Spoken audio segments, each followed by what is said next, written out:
පළමු කොට ආයිබෝවන් සුබ දවසක් වේවා. සත්පත්‍රි මාතාව YouTube channel එකෙන් අද අපි ආවේ මැඩගොඩ ගණේගොඩ 12 පත්තිනි දේවාලය. යස තෙද පතිනි දෙවිඳුට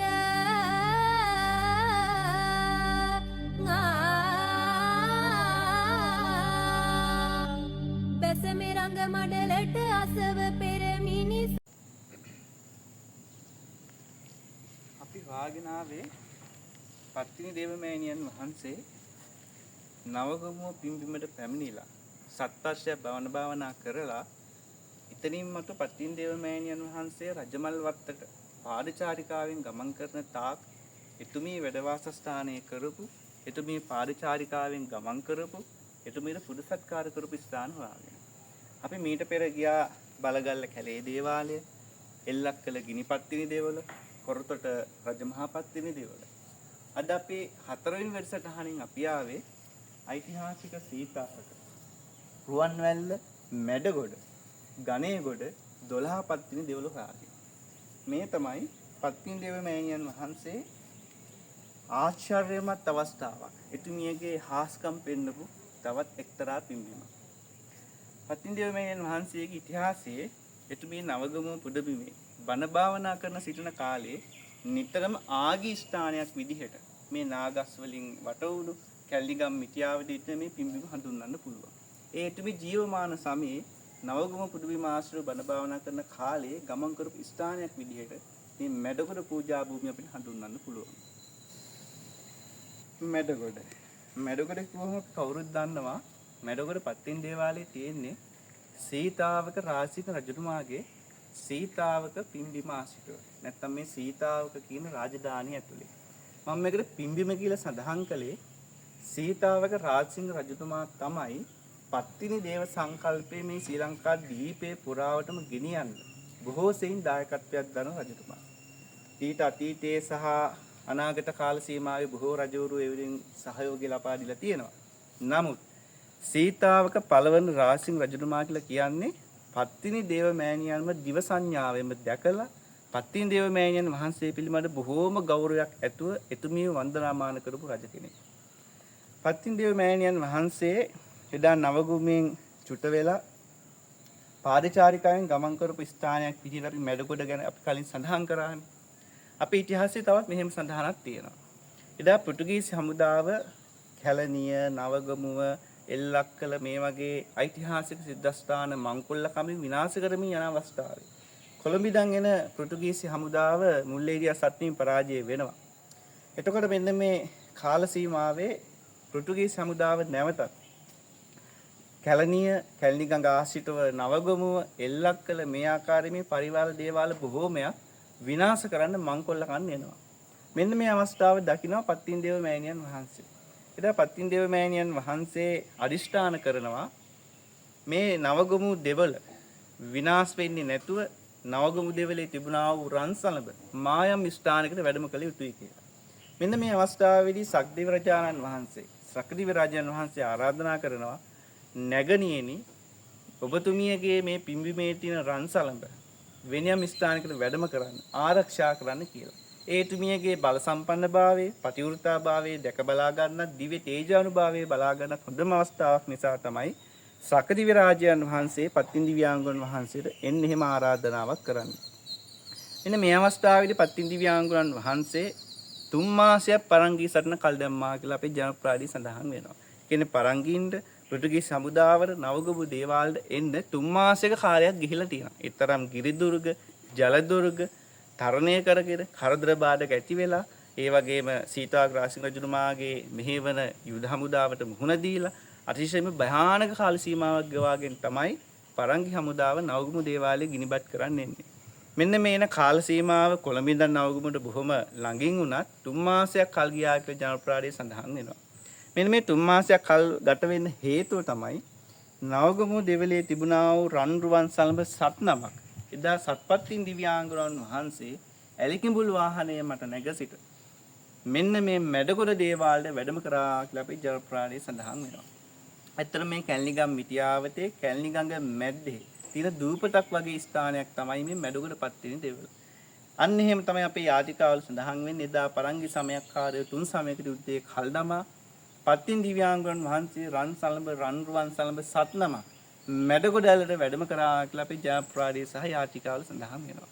මෙන්න මේ සඳහන් වෙන ස්ථානයේ තමයි ඔබ අප කවුරුත් දන්න මේ උතුම් මැඩගොඩ ගණේගොඩ 12 පත්තිනි දෙවොල් නමින් අපි කවුරුත් හඳුන්වන්නේ.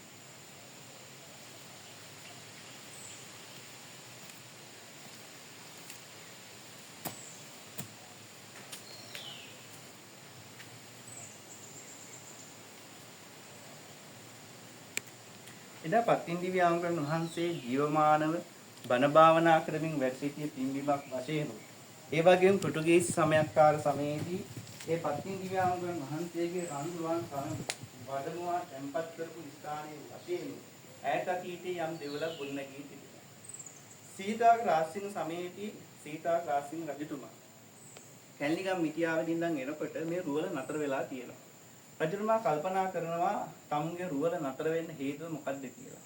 මෙන්න මේ අවස්ථාවේදී දැනගන්න ලැබෙනවා මෙහෙම කඳු ගැටයක් මැද්දේ මෙහෙම ඓතිහාසික පින්බිමක් තියෙනවා කියලා. ගරා වැටුණු දෙවලක් තියෙනවා කියලා. ඒ එනකොට ඒ ඔරුවේ හිටපු සේවකයන් ගිහිල්ලා බලනකොට මේ ස්ථානයේ පහන් ආලෝකයක් දැකලා තියෙනවා. ඉතින් රජතුමාට මේ බව දැනුණාට පස්සේ රජතුමා කල්පනා කරනවා ඔරුව නතරුණා කියන්නේ බොහොම බල සම්පන්න දෙවඟනක්, බල සම්පන්න දිවි කෙනෙක්, බල සම්බන්ධ භූමියක් තියෙන්න ඕනේ තැන. එහෙනම් අපි ස්ථානයේ කියලා බලමු කියලා හිතාගෙන සීතාව රාජසිංහ රජතුමා මේ භූමියට එනවා. එදා ඇවිල්ලා අදිස්ථානයක් කරනවා මට මේ පෘතුගීස් හමුදාව පරාජය කරන්න ශක්තිය ලැබුණොත් මන් මේ ස්ථානයේ දෙවලක් ගොඩනගනවා කියලා. මෙන්න මෙහෙම තමයි සීතාව රාජසිංහ රජතුමාගේ දෑතින්ම මේ ගණේගුරු 12 පත්තිනි දෙවල නිර්මාණය වෙන්නේ. බොහෝ ස්ථානවල සීතාව රාජසිංහ රජතුමා අති නිර්මාණය කරපු දේවාල 43ක් 44ක ප්‍රමාණයක් පමණ අපිට ඉතිහාසයේ සඳහන් වෙනවා සහ වාගෙන යන්න පුළුවන්. නමුත් බොහෝමයක් ස්ථානයන් වල සීතාග රාජසිංහ රජතුමා අනුග්‍රහය දැක්වුවත් විශේෂත්වය තමයි මේ මැඩගොඩ ගණේගොඩ 12 පත්තිනි දෙවල සීතාග රාජසිංහ රජතුමාගේ දෑතින්ම නිර්මාණය වුණු දෙවලක් විදිහට ඉතිහාසය අපිට හඳුන්වන්න පුළුවන්. මෙන්න මේ දෙවල ගොඩනගාගෙන යද්දී අපේ ජයප්‍රාදයේ තවත් අපූර්ව කතාවක් මුණ ගැහෙනවා. ඒ තමයි ලංකාවේ තියෙන තජ් මහල්. ලංකාවේ තජ් මහල් මොකක්ද කියලා අපි හැමෝම දන්නවනේ. ඒ තමයි මේ මැඩගොඩ පත්තිනි දෙවල. රාජසිංහ රජතුමාගේ බිසව තමයි මල්වතී බිසව. දොඩම්පේ ගණිතයාගේ දියණිය. ඉතින් රජතුමා බොහෝම ඇලුම් කරපු, ආදරය කරපු ප්‍රියමනාප බිසවක් තමයි මේ මල්වතී බිසව. ඒ මල්වතී බිසවගේ මරණයෙන් පස්සේ මල්වතී බිසව සිහි වෙන්න රජතුමා නැවතත් මේ දෙවල පරිසංස්කරණය කරලා ගම් නින්දගම් උපුතිරප්පු දීලා 18 කුලයකට තේවා පන්නයක් දීලා මේ දෙවල් නැවත පරිසංස්කරණය කරනවා මල්වතී බිසව සිහි වෙන්න. මේ තමයි ලංකාවේ තියෙන තජ් මහල්. එතකොට ආදරේ ප්‍රතිමූර්තියක් වශයෙන් එදා සීතාග රාජසිංහ රජතුමා තමයි බිසව සිහි වෙන්න නැවතත් ගොඩනගන දෙවලක් විදිහට මේ දෙවල හඳුන්වන්න පුළුවන්. එතකොට කල්පනා කරලා බලන්න සීතාග රාජසිංහ රජතුමා මේ භූමියට කොච්චර ඇලුම් කරන්නේ නැද්ද? මේ භූමිය සමග කෙතරම් ගනුදෙනු කරන්නේ නැද්ද? ඉතින් ඔබත් දැක බලාගෙන වන්දනාමාන කරගන්න. තලඹ කරතුට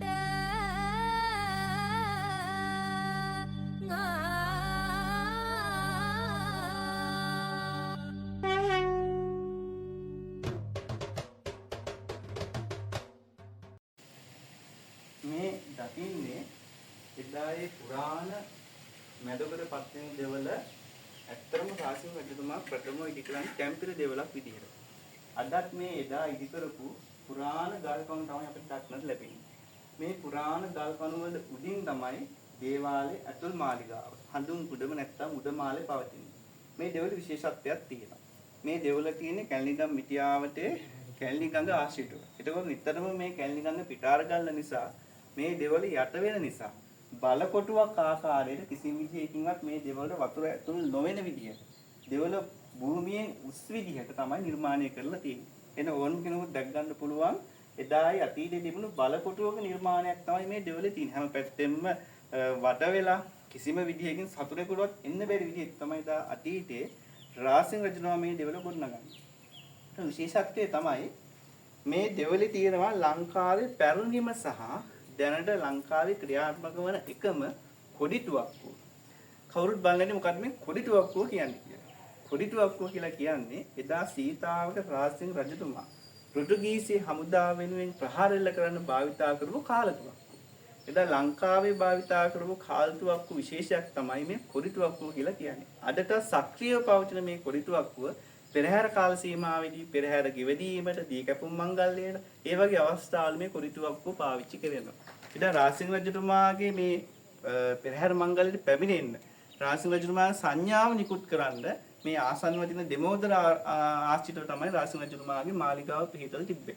ඒතර මේ ස්ථානයේ පෙරහැර මංගල්‍ය ආරම්භ වෙද්දී ඒ කොරිතුවක්කුවෙන් සංඥාවක් නිකුත් කරාම එදා රජතුමා දන්නවා ඔන්න දැන් පෙරහැර දේවාලෙන් පිටත් වෙනවා කියලා. ඉතින් ඒ විදිහට තමයි එදා ඈත අතීතයේ ඉඳන් මේ කොරිතුවක්කුව මේ දෙවලට ලැබිලා තියෙන්නේ. අදටත් ඒ කොරිතුවක්කුවට බාරකාර પરම්පරාවක් ඉන්නවා.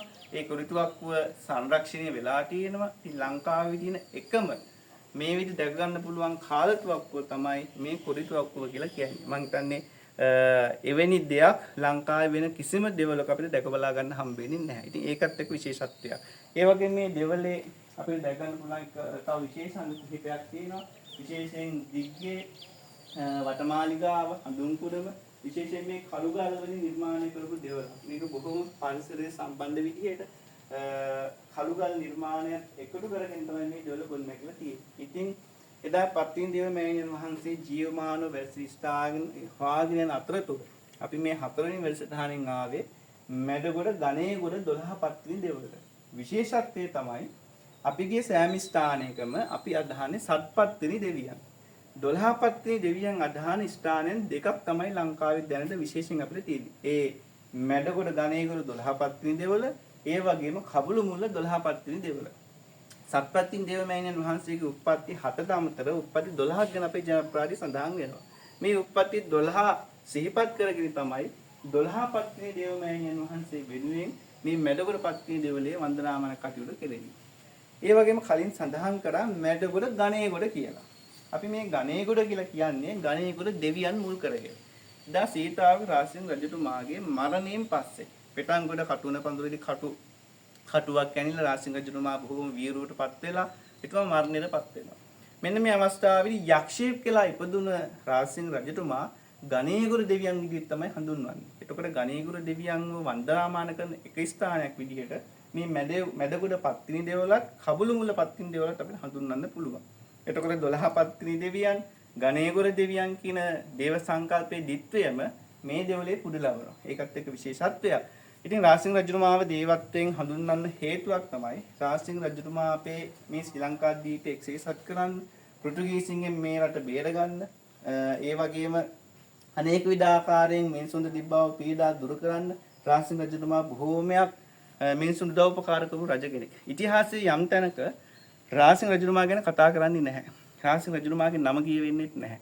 ඒ වගේම රාජසිංහ රජතුමා භික්ෂු ඝාතකයෙක් විදිහට රාජසිංහ රජතුමා මිනිසුන්ගේ තලා පෙලා දාපු රජ කෙනෙක් විදිහට හඳුන්වනවා. ඒ හැමදේම කරේ මේ ඉතිහාසයේ මහා වංශය කියන තැන එක් එක් රජවරුන්ට දක්වපු විශේෂ අවස්ථාවන් නිසා. ඒ නිසාම මේ ඉතිහාසයේ අසාධාරණ ලක්කුණු ප්‍රසිද්ධම රජ කෙනෙක්, අසාධාරණ ලක්කුණු ශ්‍රේෂ්ඨම රජ කෙනෙක් තමයි සීතාවක පළවන රාජසිංහ රජතුමා. ඉතින් එතුමාට වෙච්ච අසාධාරණයේ හින්දා තමයි අදටත් බොහෝ දෙනෙක් රාජසිංහ රජතුමා ගැන කතා නොකරන්නේ. ඉතින් ඒ හින්දා එතුමා කරපු කැපකිරීම, එතුමා මේ රට වෙනුවෙන් කරපු දේවල් කවුරුත් කතා කරන්නේ නැත්තේ එතුමා වෙනුවෙන් මහා වංශයෙන් ලොකු ඉඩක් නොතියපු හින්දා. ඉතින් මේ එතුමාගේ තවත් නිර්මාණයක්, එතුමාගේ තවත් දායකත්වයක්. ඉතින් මේ ස්ථානෙට ඔබත් එන්න, ඇවිත් වැඳ පුදා ගන්න, මේ ස්ථානේ දැක බලා ගන්න. මේ ස්ථානයේ වාර්ෂික පෙරහැර මංගල්‍යයක්, ගම්මුඩු මංගල්‍යයක් පැවැත්වෙනවා. මේ දෙවල් රෙදා රාජසිංහ රජතුමා පත් කරපු කපු පරම්පරාව තමයි රණසිංහ කපු පරම්පරාව. අදටත් මේ පරම්පරාවේ ඇත්තන් තමයි මේ දෙවිට රාජකාරී කරන්නේ. ඒ වගේම කුඩිතුවක්කෝ බාරකාර වෙනව පරම්පරාවක් ඉන්නවා. ඒ ඇත්තන් තමයි අදටත් මේ රාජකාරී කරන්නේ. ඉතින් මේ ස්ථානයේ දැක බලා ගන්න, වන්දනාමාන කරගන්න අපිට මේ කපු මහත්තත් මේ අවස්ථාවේදී මුණ ගැහෙන්න පුළුවන්. එතුමත් මේ පිළිබඳව වැඩි විස්තරයක් සඳහන් කරાવી. ඉතින් ඔබ සියලු දෙනාට මේ ස්ථානයේ තියෙන ඉතිහාසයේ වැදගත්කම හඳුන්වා දෙන්න සහ විශේෂයෙන් අපේ අරමුණ තමයි පත්තිනි දේව මෑණියන් වහන්සේ ගමන් කරපු ස්ථාන ඔබ හමුවේ තබන. ඉතින් අපේ ලොකුම අරමුණ වෙන්නේ මේ ස්ථාන පිළිබඳ ඉතිහාසය, මේ ස්ථානවල එන්නේ කොහොමද කියන එක ගැන දැනුවත් කිරීමක් කරලා පත්තිනි දේව මෑණියන් වහන්සේ ගමන් කරපු ඒ පාදචාරිකාවේ ගමන් කරපු දේවාල සොයාගෙන යන එක තමයි අපේ එකම අරමුණ. ඉතින් අද අපි ආපු මේ මැඩගොඩ ගණේගොඩ 12 පත්තිනි දෙවොල දැක බලා ගන්න එන්න මේ ගැන විස්තර දැනගන්න අපිත් සමග එකතු වෙන්න. අපේ YouTube channel එක like කරන්න, share කරන්න, comment කරන්න, අපිවත් දිරි ගන්නවන්න. ලංකාවේ පුරාණ පත්තිනි දේවාල 44ම හොයාගෙන 44 දේවාලයන්ට අනුබද්ධිත දේවාල 593ම හොයාගෙන යන්න අපි සූදානම්. ඔබත් එන්න අපිත් සමග මේ ගමන යන්න. ආයිබෝවන් මම ඔබතුමාව ආයිබෝවන් කියලා පිළිගන්නවා. මේ තමයි අපේ මැඩගොඩ පත්තිනි දෙවොලේ ප්‍රධාන කපු තැන්පත් අපේ රණසිංහ ප්‍රධාන කපු මහතා. ඉතින් මම කැමතියි ඔබතුමාගෙන් මම විස්තර කීපයක් සඳහන් කරා. වැඩි වශයෙන්ුත් අපේ මේ channel එකේ දකින සියලු දෙනාට මේ ඓතිහාසික සීතාවක මැඩගොඩ ගණේගොඩ 12 පත්තිනි දෙවොලේ ඉතිහාස කතාව සඳහන් කරලා මේ දෙවොලේ තියෙන හාස්කම් පිළිබඳව පොඩ්ඩක් සඳහන් කරලා අපි දෙවියන්ගේ ආශිර්වාදය කොහොමද දැනෙන්නේ කියන එක ලෝකවාසී සියලු දෙනාට අපි පොඩි සඳහනක් කරමු. මහත්මයා දේවස්ථානයේ 1782 තමයි මේ දේවාලේ මුල් ආරම්භය කියලා කියන්නේ. ඒ කියන්නේ වැඩිහිටියයි. එතකොට 1500 ගානක රාජසිංහ රජුගේ සීතාවක රාජධානිය පටන් ගත්තා කියලාත් කියනවා. ඒක අපි කියන දේ මිසක් හරියට දන්නේ නැහැ. ඒ කාලේ ඉන්නකොට මේ මැදගොඩ පත්තිනි දේවාලය කියන එක රාජසිංහ රජු ඉදි කළා කියලා තමයි කියන්නේ. එහෙම. ඔව්.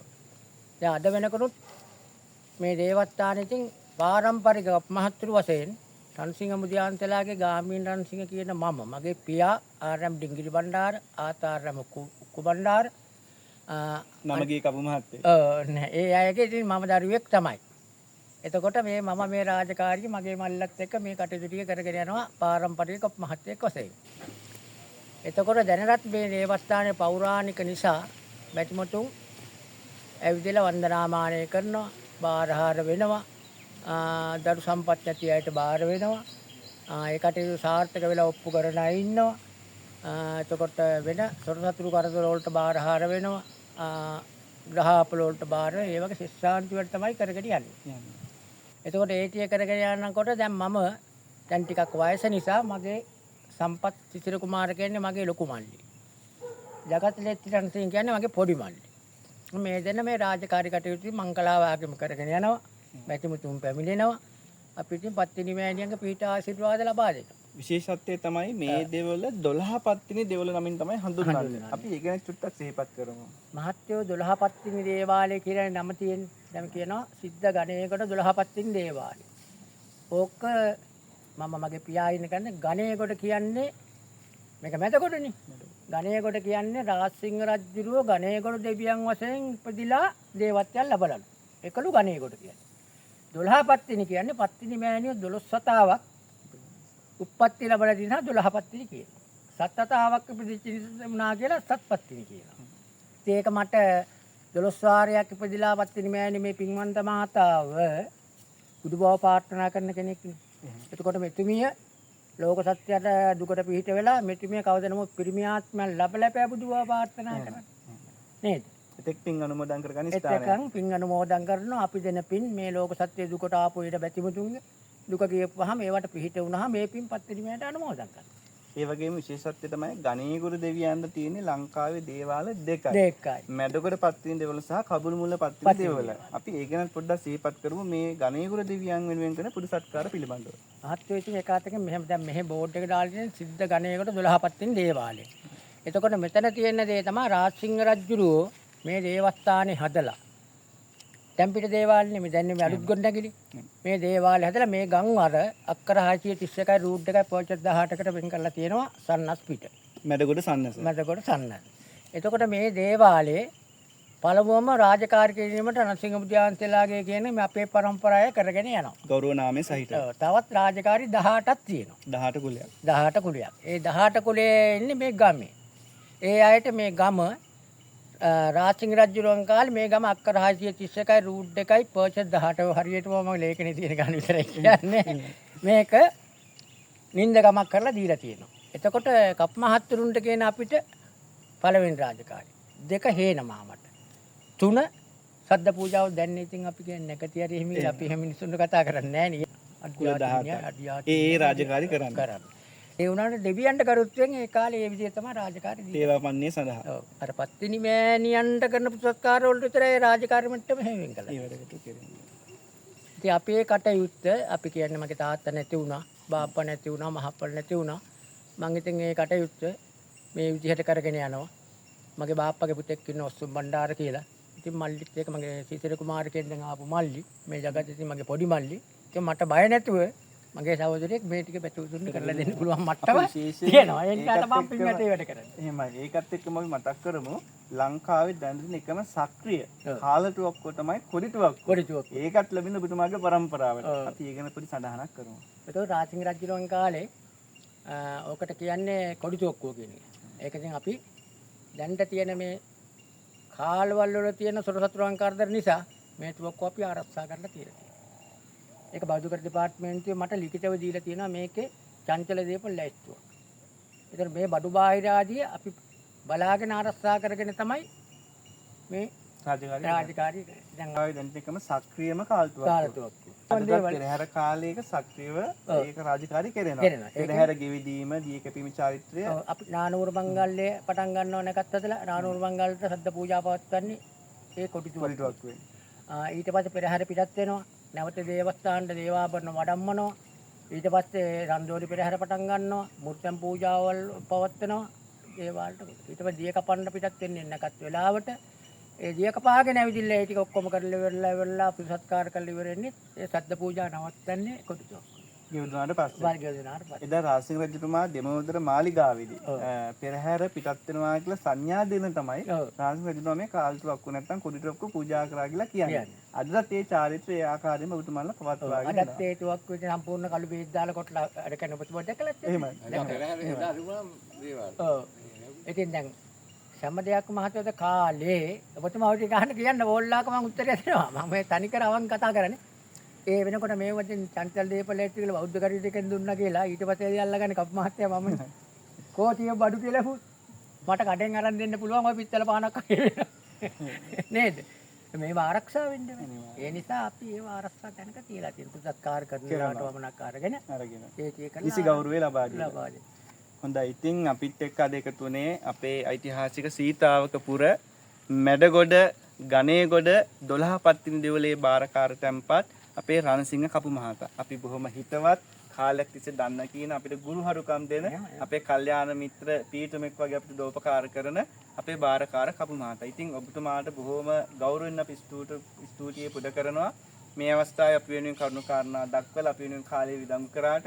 ඉතින් මේ වීඩියෝ නරඹන සියලු දෙනාට සත්පත්නි දේවමෑණියන් වහන්සේගේ ආශිර්වාදයෙන් ඔබට ලැබේවා කියලා අපි ප්‍රාර්ථනා කරමු. ඔබතුමාට චිරජීවනයේ ලැබේවා, නිදුක් නිරෝගී සුවය ලැබෙත්වා. තවටවත් මේ ස්ථාන රැක ගන්න. යෝධ බල, යෝධ වීරිය, යෝධ ශක්තිය ලැබේවා කියලා හදවතින්ම ප්‍රාර්ථනා කරනවා. ඒ වගේම ඔබතුමාලත් මේ වගේ පෞරාණික ස්ථාන වැඩි දියුණු කරලා මහජනතාවට දැනගන්න, බාල පරම්පරාවට දැනගන්න, දෙවියන්ගේ ආශිර්වාද ලබන්න, පිහිට ආශිර්වාද කරන ඔබතුමාලා මේ මහන්සි වෙලා කරගන්න කටයුතු කරන මම ඔබතුමාට දෙපොළටම තවත් සත්‍ය ධෛර්යය උදා වෙලා මේ යහපත් වැඩ කරන්න කටයුතු මෑණියන්ගේ නාමයෙන් ඉෂ්ට කර දෙන්න කියලා කියනවා. අපි සාදුකාරයෙන් අනුමෝදන් කරගන්නවා. මధుරා